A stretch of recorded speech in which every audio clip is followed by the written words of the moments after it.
출애굽기 7장 20절에서 25절입니다. 찾으셨으면 같이 합독합니다.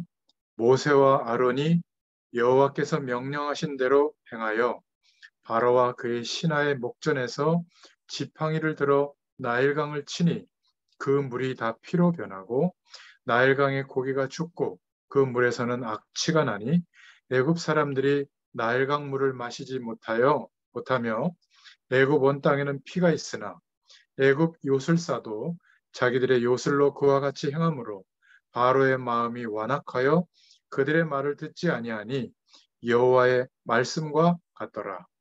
바로가 돌이켜 궁으로 들어가고 그 일에 관심을 가지지도 아니하였고 애굽 사람들은 나일 강물을 마실 수 없으므로 나일 강가를 두루 파서 마실 물을 구하였더라. 여호와께서 나일 강을 치신 후 이레가 지나니라. 아멘. 오늘 제목이 여호와의 말씀과 같더라라는 제목입니다. 애굽은 세상을 말하고 바로 왕은 사단의 세력을 말하는데 하나님의 말씀을 듣지 않죠. 그런데 하나님의 말씀과 같더라. 하나님의 말씀은 그대로 이루어지는 것을 보게 됩니다. 출애굽을 하게 하시고 또 출애굽한 이스라엘 백성들을 결국에는 약속의 땅, 가나안 땅으로 예수님 오실 그 땅에 들어가도록 하나님이 인도하시죠. 오늘 이 말씀을 통해서 붙잡을 기도 제목은 첫 번째로 말세에는 고통과 고난의 때가 온다. 이것을 성경이 말하고 있습니다. 이 땅에 자꾸만 문제가 오고 있는데 사람들은 그 이유를 모르고 있죠. 성경에는 그 이유를 밝히고 있습니다. 그래서 하나님의 말씀, 성경을 모르면 안 되겠죠. 왜 이렇게 자꾸 문제가 오는가? 마태복음 24장 1절부터 13절에 보면 마지막 때가 오면 지진도 일어나고 기근도 일어나고 마지막 때에 전쟁도 일어나고 마지막 때는 종교의 세력들, 이단의 세력도 일어나고 적 그리스도도 일어난다. 이렇게 말하고 있고요. 또 마지막 때는 무슨 병이 돌기도 한다. 막 이런 바이러스 같은 질병이 돌기도 하는 것처럼. 그러나 그런 것은 시작에 불과하다. 마지막 때에 이런 고통과 고난의 때가 오는데 끝까지 견디는 자는 구원을 얻을 것이다. 모든 민족에게 14절에 보면 마태복음 24장 14절에 모든 민족에게 이 천국 복음이 증거되고 난 이후에 끝이 온다. 이렇게 말씀하고 있습니다. 성경에는 분명히 예수님 재림하시고 모든 민족에게 복음이 증거되어질 그때에 주님이 심판주로 오셔서 마지막 심판을 하시고 이제 영원한 천국 배경과 영원한 지옥 배경이 시작되는데 성경은 분명히 기록되어져 있는데 사람들은 거의 다 모르고 오늘 그냥 열심히 최선을 다해서 행복하도록 그렇게만 살고 있습니다.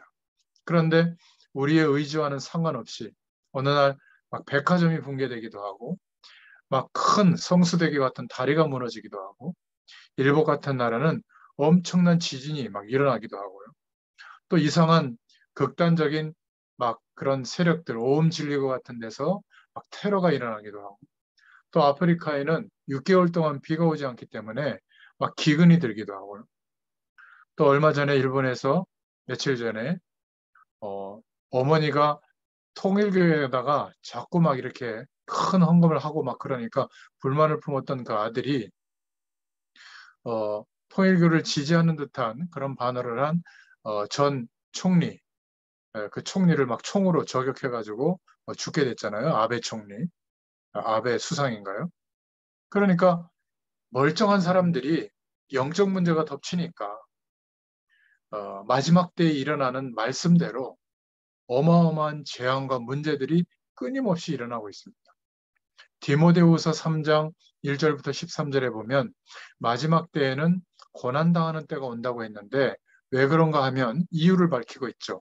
하나님을 사랑하지 않고 돈을 사랑하고 하나님을 사랑하지 않고 자기를 사랑하고 쾌락을 사랑하고 하나님의 능력을 안 믿으니까 고난의 때가 온다. 이렇게 말하고 있습니다. 마치 물과 함께 있어야 될 물고기가 창조 원리에서 벗어나서 물 밖에 놓여져서 괜찮다 하고 있는 것과 똑같은 모습이죠. 영적 존재인 인간은 영원한 생명을 얻어야 되고 영원한 하나님을 만나야 비로소 내가 누구인지 무엇을 위해 어떻게 살아야 할지를 알게 되는 겁니다. 그런데 하나님을 사랑하지 않고 돈을 사랑하고 자기를 사랑하고 쾌락을 사랑하고 뭐 이런 것이 필요하긴 한데 이것이 삶의 목적이 되면 그것에 매이게 되고 묶이게 되고 어느 날 들이닥치는 인생의 고통과 재앙을 막을 수가 없는 겁니다. 그래서 성경은 이런 고난의 때가 온다 이렇게 말하고 있죠. 그럼 여기서 빠져나오는 길은 뭐죠? 디모데후서 3장 14절부터 17절에 보니까 그러나 너는 배우고 확신한 일에 거하라. 하나님의 말씀을 붙잡아라. 이렇게 말씀하고 있습니다. 하나님의 말씀, 하나님의 약속인 예수 그리스도를 믿는 믿음으로 이 세상 배경에서 죄의 권세에서 사단의 권세에서 완전히 해방되는 구원의 축복이 임한 은혜 속에 저희들을 불러주신 줄로 믿습니다. 이러한 배경 속에서 살아가는 민족과 전 세계를 살리는 길은 무엇인가? 디모데후서 4장 1절부터 5절에 뭐라고 말하고 있죠? 때를 얻든지 못 얻든지 이 천국 복음의 말씀을 전파해라. 복음 전해줘야 될 줄로 믿습니다. 우리는 하나님의 말씀에 귀를 기울여야 합니다. 마지막 때에 일어날 일들이 성경에 다 있어요. 계시록에도 보면 그래서 이 예언의 말씀을 읽는 자, 듣는 자, 지키는 자들이 복이 있도다. 때가 가까움이라. 계시록 1장 3절에 보면 그렇게 말씀하고 있죠. 성경을 모른다. 이게 얼마나 안타까운 일인지 모릅니다. 그래서 우리가 오늘 말씀을 통해서 두 번째 기도 제목으로 붙잡을 것은 하나님이 주시는 기도 응답을 받으면 깨달아지는 것이 있습니다. 그 첫 번째가 바로 성경은 하나님의 말씀이구나. 하나님이 주신 기도 응답을 받으면 가장 먼저 부딪혀오는 것이 성경은 하나님의 말씀이 맞구나. 이런 은혜를 받게 됩니다. 히브리서 4장 12절에 보면 기도 응답을 받게 되면 히브리서 4장 12절이 체험되는데 하나님의 말씀은 살았고 운동력이 있어서 힘이 있다. 어느 정도로 힘이 있냐면 영과 혼과 심령과 골수까지 쪼갠다. 하나님의 말씀을 받을 때 뼈와 뼈 사이의 골수까지 치유가 되는 우리의 육신의 질병까지 영적인 질병까지 정신의 질병까지 치유되는 이런 응답이 오게 될 줄로 믿습니다. 그래서 이사야서 40장 8절에도 보니까 하나님이 주시는 기도 응답을 못 받을 때는 성경이 예배 드릴 때 그냥 들고 오는 책일 뿐이지만 여러분들이 이렇게 말씀을 들을 때 사모하고 미리 준비하고 하나님께 기도하면서 예배 드릴 수도 있지만 일상적으로 또 예배 드리지 또 그냥 말씀 듣지 이게 바로 하나님이 주시는 기도 응답을 받을 때는 우리의 영적 상태가 바뀌어 있죠. 그죠? 저는 목회자라서 이렇게 시간을 정해서 말씀 전하는 게 아니라 하나님 앞에 하나님의 말씀을 받아서 이 말씀을 심부름하는 이것이 얼마나 중요한지를 알고 미리 준비하고 오늘도 새벽부터 아침 일찍 일어나서 저희 집사람하고 첫째 딸이 지금 태국에 가 있기 때문에 우리 둘째, 셋째 밥도 챙겨주고 또 뭐 빨래도 하고 집안도 돌보고 그러면서 또 말씀 준비도 한 4시간 정도 이렇게 준비를 해서 또 저기 성수동에 가서 말씀 전해주고 또 부랴부랴 와서 또 얼른 배고프니까 저녁을 먹고 또 준비해서 이렇게 말씀 심부름하고 있거든요. 이게 열심이어서가 아니라 하나님의 말씀이 얼마나 귀중한지를 저는 정말 알겠더라고요. 그래서 조금 그 중심을 들일 때 하나님이 정말 역사하시는 것을 경험하게 됩니다. 그렇지 않고 매일 드리는 예배, 매일 우리에게 있는 성경, 이러면 하나님의 엄청난 축복이 와 있는데도 뭔가 이렇게 벽을 두고 있는 것처럼 그런 상황이 될 가능성이 있습니다. 성경이 어쩌면 그렇게도 하나님의 말씀이 맞는지 체험되도록 역사해 주실 줄로 믿습니다.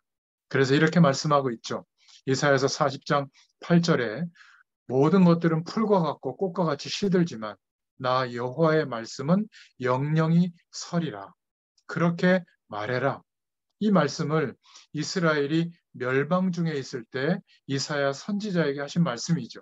너는 높은 산에 올라가서 말해라. 저 예루살렘 성에 올라가서 크게 말해라. 인생이 아무리 훌륭해도 풀과 같고 아무리 응답받고 좋아도 들의 꽃과 같다. 풀은 마르고 꽃은 시들지만 여호와의 말씀은 영영이 서리라고 말해라. 이 아름다운 소식을 시온에 전하는 자여, 이렇게 말하고 있습니다. 저와 여러분이 사명자들이 이 축복을 깨달으면 너무나 큰 은혜요 축복입니다. 아름다운 소식을 예루살렘에, 시온에, 우리의 현장의 사람들에게 전하는 자여, 이 응답이 있기를 축원드립니다. 그러면 마태복음 5장 17절부터 18절에 있는 것처럼 하나님의 말씀은 율법의 1.1핵이라도 없어지지 아니하고 다 이루어지는 축복이 있게 될 줄로 믿습니다. 하나님이 주시는 기도응답을 받으면 또 성경이 하나님의 말씀으로 깨달아지면서 드디어 영적인 눈이 열리죠. 어떤 눈이 열립니까? 이 땅에 왜 저주와 고통이 오는가? 바로 하나님을 떠난 원죄 아래서 인생이 출발해서 그렇구나. 그러니까 조상들이 섬기면서 우상 숭배하면서 지었던 그 죄의 결과로 재앙이 들이닥치고 있고, 또 물 밖에 놓여 있는 물고기처럼 하나님을 만나야 되는데 컵 안에 바닷물이 담겨질 수가 없듯이 영원한 생명이 회복되지 않으면 하나님을 알 수도 없고 만날 수도 없거든요. 그러니까 아무리 세상에서 노력해도 근원적으로 목마를 때 바닷물을 마시는 것처럼 갈증밖에 없는 그런 인생이 된 거죠. 그러다가 이런저런 문제와 사건과 어려움들이 막 들이닥치는 겁니다. 성경에는 왜 고통이 오는지 이유도 말하고 있고, 또 어떻게 고통에서 해방되는지 방법도 알려주고 있고, 또 어떻게 저 저주와 고통을 막을 수 있는지 대책도 있습니다. 바로 예수 그리스도의 축복을 믿고 예수님을 나의 구주로 영접할 때 영원한 생명이 회복되어져서 이제는 하나님께서 거룩한 영 성령으로 우리 안에 찾아오셔서 함께 하시는, 시간과 공간 안에서만 살던 우리가 이제는 시간과 공간 밖에 영원하신 하나님의 은혜와 능력으로 살아가는 그러한 축복의 인생으로 바뀌어지게 되는 줄로 믿습니다. 한국에, 이 땅에 기독신자 1200만 명이 있다고 하지만 자꾸 복음을 얘기해 주지 않고 그리스도를 말해줘야 되는데, 영적인 이야기를 말해줘야 되는데 이 이야기를 말해주지 않으니까 아무리 훌륭하고 아무리 바르게 살아도 하나님을 떠나서 출생해서 살아가는 사람은 결과적으로는 하나님의 영, 성령의 인도를 받을 수가 없는 겁니다. 그러면 어떻게 되죠? 요한복음 8장 44절에 예수님이 직접 말씀하셨죠. 사단의 인도를 받게 됩니다. 어쩔 수가 없는 거예요. 아무리 훌륭한 사람도 죄에 빠지면 영안이 어두워져서 재앙이 계속 들이닥치는, 빠져나올 수 없는 그런 인생을 살게 됩니다. 아무리 훌륭한 사람도 사단의 세력, 이 배경에서 빠져나올 수가 없죠. 그래서 예수님이 직접 진단하신 말씀이잖아요. 너희의 아비 마귀. 불신자가 결국에는 사탄의 인도를 받기 때문에 결정적 순간에 사탄의 인도를 받게 되는 겁니다. 그래서 승리할 수가 없는 거죠. 왜 구원받아야 됩니까? 구원받지 못한 사람은 결국 결정적인 순간에 사단의 지배를 받기 때문에 어마어마한 실패와 멸망이 오는 겁니다. 어쩔 수가 없어요. 그러니까 우리 보고 복음을 전하라고 하시는 겁니다. 근본적인 인생의 문제인 사단의 배경, 죄의 권세의 배경, 그리고 저주의 배경, 여기에서 못 빠져나오니까, 못 빠져나오면 바른 정신을 가질 수가 없죠. 이게 보통 문제가 아닙니다. 불신자들과 어떤 일을 동업할 때 조심해야죠. 왜 그렇죠? 나빠서가 아니라 불신자는 결정적인 순간에 사단의 지배를 받습니다. 하나님의 자녀인 우리는 결정적인 순간에 성령 하나님의 인도를 받게 돼 있어요. 좀 모자라는 것처럼 보이고 좀 평상시에 얼빵한 것 같아도 위기가 들어닥치거나 중대한 문제가 오면 하나님의 자녀는 하나님을 바라봅니다. 성령의 인도를 받아요. 중요한 일에 성령께서 역사하시거든요. 그런데 불신자는 가장 결정적인 순간에 사단의 지배를 받습니다. 너희의 아비 마귀, 그 지배를 받게 되는 거죠. 그래서 사도 바울이 이것을 보고 불신자들을 보고 공중의 권세 잡은 자를 따라다니는 자들이다. 사도행전 10장 38절에 보면 마귀에게 눌린 자다. 이렇게 말씀으로 표현했죠. 아무리 양심대로 살고 싶어도 그게 안 돼요. 하나님의 성령의 인도를 못 받는 사람이 절대로 양심대로 할 수가 없는 겁니다. 이 사단은 고린도후서 11장 13절에 마귀가 광명의 천사로 나타나기도 하고 베드로전서 5장 8절에 보면 우는 사자같이 두루다니며 삼킬 자를 찾는다. 이렇게 말씀하고 있죠. 성경에만 이 영적 세력에 대해서 사단에 관한 비밀이 폭로되어 있습니다. 성경에만 말세 때 무슨 일이 일어나는가 폭로되어 있습니다. 그래서 하나님의 말씀 성경을 모르면 정치도 음악도 학문도 궁극적으로는 답이 되지 못하는 겁니다. 학교 선생님들이 결국은 아이들을 망칠 수도 있고 살릴 수도 있는데 영적인 지식이 없으면 세상 말만 계속할 수밖에 없는 겁니다. 1 더하기 1은 2다. 이런 말만 계속하는 거죠. 인간의 진짜 문제가 뭔가, 거기에서 빠져나오는 길이 뭔가, 왜 그런 문제가 왔는가 모르는 것이죠. 저와 여러분이 성령의 인도를 받지 않으면 하나님의 자녀인데도 결정적인 순간에 위기가 올 때 거짓말하게 되는 겁니다. 괜찮은 것처럼 자꾸 포장하는 거죠. 그래서 사람들은 외모에 치중하고 지나가 버리는 세상의 방법에 치중하고 그리고 지나가 버리는 명예와 여러 가지 그런 보이는 것들에 치중하게 되는 겁니다. 일종의 거짓말이죠. 하나님의 인도를 안 받으면 답답해야 돼요. 하나님의 인도를 안 받으면 성령의 인도를 받을 수 없다면 한 걸음도 못 나간다고 고백해야 돼요. 주님의 능력이 필요하다고 요청해야 되는데 자꾸 거짓말하고 사니까 그것을 인정하지 않으니까 점점 세상 속으로 가지만 거기에서는 답이 없는 거죠. 예수 그리스도의 복음이 아니면 저희들은 안 됩니다. 이제는 그리스도 안에서 시공간을 초월하시는 성령의 역사와 그 은혜를 간구해야 될 줄로 믿습니다. 이것은 양념으로 하고 우리 자녀 잘 되게 해주시고 우리 자녀 건강하게 해주시고 좋은 사람 만나서 결혼하게 해주시고 좋은 데 취직하게 해주시고 아무리 기도해도 시공간을 초월하시는 하나님의 은혜와 능력이 임하지 않으면 인간은 고민하게 되어 있어요. 괴롭게 되어 있어요. 어떤 특정한 일과 사건이 들이닥치면 막 거기에 빠져들게 되어 있습니다. 많은 것을 가질수록 더 그렇게 되어 있어요. 오늘 이 놀라운 축복의 말씀이 우리의 심령 가운데 임하기를 축원드립니다. 너무 안타까운 것은 1200만 명이나 되는 성도들이 어디에나 다 있잖아요. 그런데 뭐 하고 있냐면 세상 배경 속에서 허우적거리고 있기에 이 복음의 비밀을 안 알려주고 있는 겁니다. 자꾸 윤리를 먼저 말하고 이 영적인 문제를 이야기해야 되는데 안 이야기해줘서 침묵하고 있어서 우리의 삶에 치중하느라고 재앙이 들이닥치고 있는데도 정말 그 속에서 같이 휩쓸려 가고 있는 거죠. 하나님의 놀라운 축복의 이유를 우리가 알아야 될 줄로 믿습니다.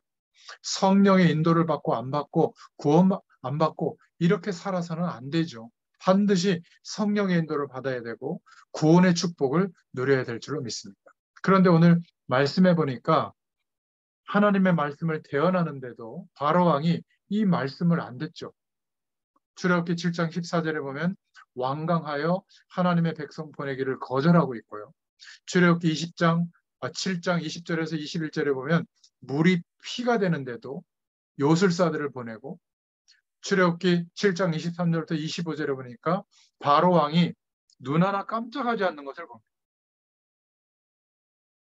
하나님의 말씀이 이루어지고 있는데도 세상에 빠져 있는 그것이 전부라고 생각하는 사람들은 거기에만 몰두하고 있는 것이죠. 그래서 하나님이 연약한데도 저희들을 부르셔서 하나님의 충만함으로 채워주시고 우리에게 중대한 사명을 주신 겁니다. 인간이 만족이 될 수 있는 길, 영원히 세상 배경에서 해방될 수 있는 길은 한 길밖에 없죠. 그리스도를 믿는 길밖에 없습니다. 우리는 다른 데서 문제가 오는 것처럼 보이지만 아닙니다. 죄와 저주가 이 땅에 계속 퍼지고 있는 거예요. 거기에서 빠져나와야 됩니다. 그것이 구원이죠.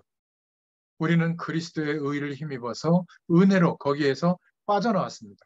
그런데 빠져나온 그 정도가 아니라 이제는 하나님께서 우리에게 세상을 다스리고 정복할 수 있는 권세와 힘을 부여해 주신 줄로 믿습니다. 우리는 사단에게서 빠져나왔는데 그 정도가 아니라 이제는 사단의 모든 세력들을 이길 수 있는 결박하고 물리칠 수 있는 어마어마한 권세를 우리에게 주셨습니다. 이 약속을 믿고 기도할 때마다 모든 저주의 세력은 무너지고 떠나가게 될 줄로 믿습니다. 우리가 하나님의 성령의 인도를 받는 그러한 축복과 권세를 하나님이 우리에게 주셨습니다. 이것을 말해주는 것이 전도요. 이것을 누리는 것이 복음인 줄로 믿습니다.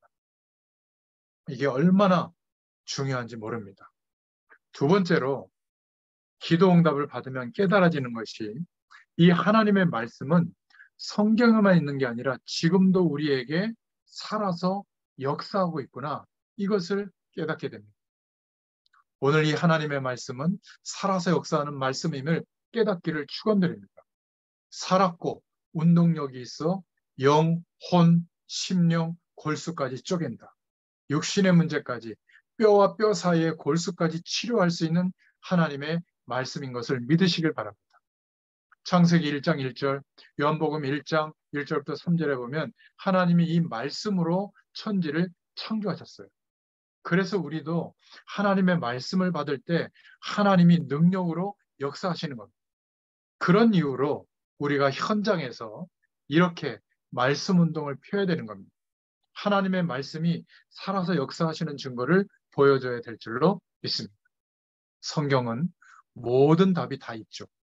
성경 안에는 우리의 일을 어떻게 하면 승리할 수 있느냐, 우리가 어떻게 하면 세상을 이길 수 있느냐, 이 답들이 성경 안에 다 있는 줄로 믿습니다. 이 답을 우리에게 주신 하나님의 방법이 그리스도입니다. 주는 그리스도요. 이 말은 모든 인생과 세상의 문제를 해결하셨다. 죄의 문제, 사단의 권세에서 우리를 해방시켜 주셨는데 어떻게 해요? 예수 믿는 순간에, 그리스도로 믿는 순간에 예수님과 함께 그 죽음에 연합되어져서 죽은 존재가 됐고 예수님과 함께 부활의 영에 연합되어져서 영원한 생명으로 거듭나는 인생이 된 줄로 믿습니다.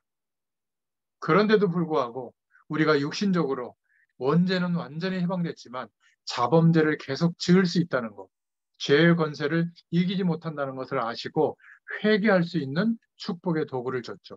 잘못했으니까 벌 줄 거야. 이래서 두려워서 회개하는 게 아니라 생명의 축복을 주시려고 하는데 큰 죄, 작은 죄를 자꾸 허용하다 보면 죄를 짓는 게 재밌어요. 나중에는 그 죄를 안 지으면 안 될 정도로 많은 사람들이 피해가 가는데도 죄를 막 짓고 사는 겁니다. 이 죄는 영적인 것이라 결국에는 정신적인 문제가 동반되죠.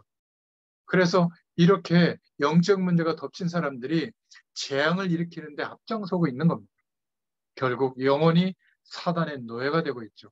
이 죄가 허용되는 심령에 성령이 역사하지 않습니다. 그래서 회개하라는 거죠. 죄의 권세를 깨닫고 죄를 허용한 나의 상태를 깨닫고 하나님 앞에 인정하기만 하면 용서 정도가 아니라 생명의 축복으로 시공간을 초월하시는 하나님의 능력으로 역사하시겠다는 거예요. 축복의 도구죠. 회개는 어려운 게 아니라 축복입니다. 그래서 그리스도로 말미암아 하나님 만나는 길을 여시고 죄와 저주의 권세에서 사단의 권세에서 완전히 해방되게 하셔서 이 땅을 사는 동안에도 시공간을 초월하시는 하나님의 능력으로 살아갈 수 있는 길을 열어주신 겁니다. 그런 면에서 모든 문제를 해결하셨다. 그런 면에서 지금도 믿는 자들에게 말씀을 붙잡고 기도하는 자들에게 살아계신 주님이 그 기도에 응답하시는 겁니다. 그런데 오늘 말씀을 읽어보니까 이 바로 왕은 끝까지 하나님의 말씀을 안 듣다가 10가지 재앙, 마지막 장자 재앙에서 완전히 무너지게 되죠. 하나님의 말씀을 안 듣고 안 믿는다. 이게 가장 큰 재앙인 겁니다.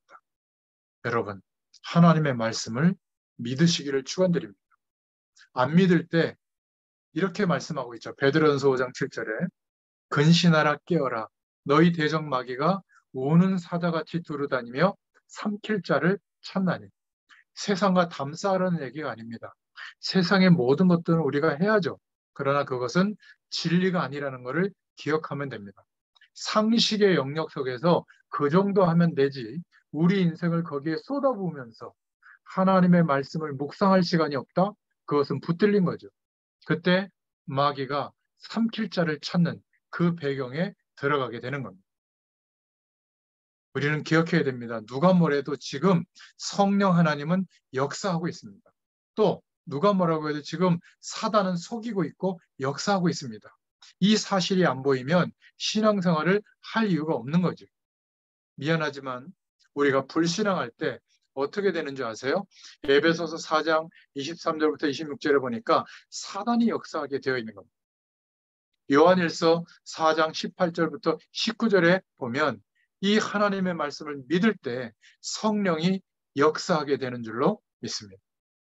사도행전 1장 8절에 보면 오직 성령이 너에게 임하시면 너희가 권능을 받고 예루살렘과 온 유대와 사마리아와 땅끝까지 이르러 내 증인이 되리라. 오늘 이 믿음을 가지고 정말 하나님 앞에 기도할 수 있기를 축원드립니다. 세 번째로 이 하나님의 말씀을 알고 기도할 때 성령께서 역사하십니다. 성령은 창조의 영이요 기적의 하나님의 영이십니다. 이 축복을 우리가 누려야 되는데 우리 안에 있는 여리고가 무너져야 이 여리고성이 깨트려져야 하나님의 역사가 시작되는 겁니다. 목사님 왜 나는 응답이 잘 안 됩니까? 우리에게 견고하게 쌓여져 있는 세상 속에서 형성된 그런 인생관, 우리가 가지고 있는 그 생각을 고쳐야 됩니다. 누구든지 저와 여러분을 포함해서 한 사람도 빠짐없이 꼭 무너져야 될 여리고성이 하나씩 있죠. 그것이 무너지는 날 하나님의 역사가 일어나게 될 줄로 믿습니다. 깨닫게 되는 날, 나에게 이런 여리고가 있구나. 하나님의 역사가 일어나는 겁니다. 절대로 안 되는 여리고가 한 가지 이상씩 있어요. 단단한 거, 견고하게 굳어져 있는 거, 무너져야 될 줄로 믿습니다. 자기 생각에 굳어져 있다면 벗어버려야 됩니다. 그 여리고를 무너뜨려야죠. 오늘 기도하는 시간에 누가 임하십니까? 성령 하나님이 임하십니다. 이 성령 하나님은 창조의 영이요 하나님의 영이십니다. 성령은 기적의 영이십니다. 오늘부터 이 응답을 받기를 축원드립니다. 하루에 1시간만이라도 성령의 충만을 달라고 하는 이 한 가지 기도에 한번 집중해 보세요. 하나님이 역사해 주십니다. 우리는 본능적으로 시기하고 질투하는 그런 사람들이 있어요. 그게 여리고입니다. 어떤 사람은 본능적으로 자만하죠. 어떤 사람은 본성적으로 자기를 나타내려고 합니다. 이게 다 여리고예요. 이런 것들이 무너지면, 그래서 예수 그리스도가 나의 기준이 되면 하나님의 응답의 문이 활짝 열리게 되어 있습니다. 오늘 하나님의 이 축복이 저와 여러분에게 있기를 예수님의 이름으로 축원드립니다. 자, 따라하겠습니다. 하나님의 말씀은 살았고 운동력이 있다. 이 말씀을 붙잡고 응답받는 저와 여러분 되시기를 예수님의 이름으로 축원드립니다. 기도하겠습니다. 하나님, 은혜를 감사합니다. 오늘 저희들에게 이 말씀을 붙잡고 기도하는 날이 되게 하시고 그야말로 성령의 역사를 믿는 날이 되게 하시며 성령의 충만함을 받는 날이 되게 하여 주옵소서. 하나님의 치유를 받는 날이 되게 하여 주시옵소서. 모든 불신앙을 버리고 응답받게 하시고 위대하신 주의 이름을 찬양하는 축복의 날이 되게 하여 주시옵소서. 오늘 한 사람도 그냥 지나가게 하지 마시고 하나님의 응답을 받게 하시며 주님, 우리는 할 수 없사오니 이 시간에 주님께서 능력의 손으로, 성령의 손으로 주의 손을 들어서 주의 백성들 머리 위에 얹어주시고 오늘 육신과 마음과 모든 생각과 환경과 질병을 치료하시는 역사가 있게 하여 주시옵소서. 이 시간에 주의 성령으로 충만하게 역사하여 주옵소서. 우리의 현실 문제를 넘어서서 말씀 운동을 펼 수 있는 하나님의 역사가 임하게 하여 주시옵소서. 저희들이 먼저 응답받는 믿음의 사람이 되게 하실 줄 믿습니다. 감사드리며 예수님의 이름으로 간절히 축복하옵고 기도하옵나이다. 아멘. 감사합니다. 네, 감사합니다.